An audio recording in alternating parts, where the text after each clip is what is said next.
Shalom, selamat pagi. Kita berbahagia karena kita punya Allah yang hebat. Ia mengasihi kita dan membuktikan bahwa rancangan-rancangannya memberikan masa depan penuh dengan harapan.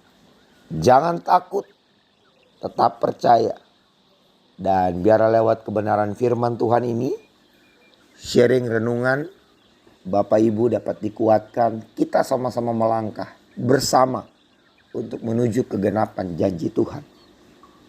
Renungan hari ini terambil dari Lukas pasal 14, ayat yang ke-7. Lembaga Alkitab Indonesia memberikan judul tempat yang paling utama dan yang paling rendah.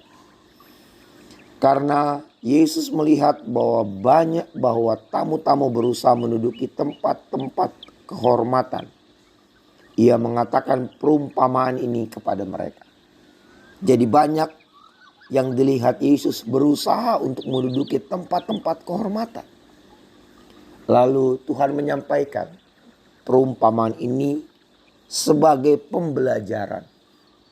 Ayat 8, kalau seorang mengundang engkau ke pesta perkawinan, janganlah duduk di tempat kehormatan, sebab mungkin orang itu telah mengundang seseorang yang lebih terhormat daripadamu. Supaya orang itu yang mengundang engkau dan dia jangan datang dan berkata kepadamu, berilah tempat ini kepada orang itu, lalu engkau dengan malu harus pergi duduk di tempat yang paling rendah. Tetapi apabila engkau diundang, pergilah duduk di tempat yang paling rendah.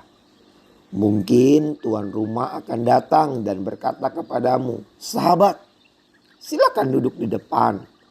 Dengan demikian engkau akan menerima hormat di depan mata semua tamu yang lain. Ini pembelajaran penting bagi kita.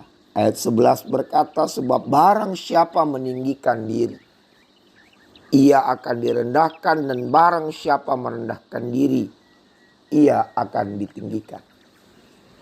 Pohon dikenal bukan hanya dari jenis daun yang terlihat, tetapi pohon dikenal secara spesifik dari buah yang dihasilkannya.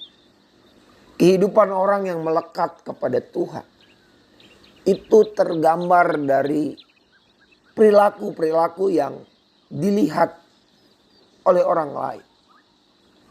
Itulah buah yang dihasilkan seseorang. Yesus berkata, belajarlah daripadaku karena aku lemah lembut dan rendah hati. Maka kalau kita memahami ini adalah pelajaran kehidupan yang tidak akan pernah berakhir, yang harus saya perhatikan dan terapkan dalam keseharian. Maka perumpamaan ini membawa kita untuk menyadari betapa pentingnya kita memiliki sikap yang rendah hati. Apa itu sikap yang rendah hati? Bukan minder Bapak Ibu. Bukan juga gak berani. Sikap rendah hati adalah suatu pemahaman di mana kita menyadari kalau bukan Tuhan, kita bukan siapa-siapa. Itu sisi vertikalnya. Sikap rendah hati ialah memandang orang lain berharga, sama berharganya dengan diri sendiri.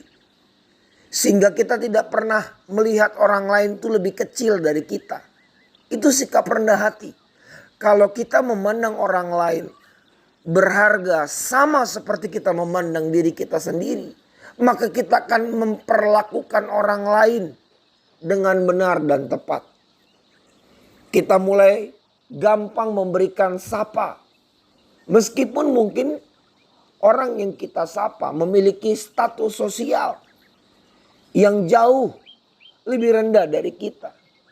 Tapi kalau kita melihat ia dengan sudut pandang yang sama seperti kita memandang diri kita sendiri, maka ke siapapun kita mampu untuk menebar hal-hal yang baik. Yesus mengajar, ayo setia dengan perkara-perkara yang kecil. Dan seringkali karena banyaknya agenda kehidupan ini, kita terfokus kepada hal-hal yang besar. Nggak mungkin tiba-tiba ada nilai 1.000.000 tanpa ada nilai 1, 2 dan seterusnya. Demikian pula mencapai impian yang besar. Harus bangun mulai dari perkara kecil. Terus berinvestasi. Ulang. Dan semua itu dimulai dari titik kita menyadari bahwa kita bukan siapa-siapa tanpa Tuhan. Kalau kita bukan siapa-siapa tanpa Tuhan, yang kita kejar adalah hadirat-Nya. Yang kita kejar adalah kebenaran-Nya. Yang kita bangun adalah hubungan dengan Dia.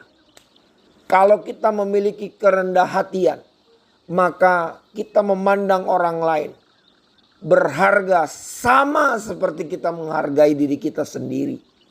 Maka dengan demikian kita memperlakukan secara tepat orang-orang yang ada di sekitar kita. Memberi salam dengan tulus. Memberikan pertolongan tanpa pamrih. Menyatakan kasih karena kita tahu apa yang kita tabur tidak kembali dengan sia-sia. Selamat pagi. Biarlah pelajaran ini, kalau duduk jangan cari tempat terhormat. Cari tempat yang baik buat kita. Karena kita tahu Tuhanlah yang memposisikan kita. Jangan cari muka terhadap manusia, tapi cari perkenanan Tuhan. Maka kita akan menerima pembelaan yang hebat dari Tuhan. Selamat pagi, Tuhan Yesus memberkati. Amin.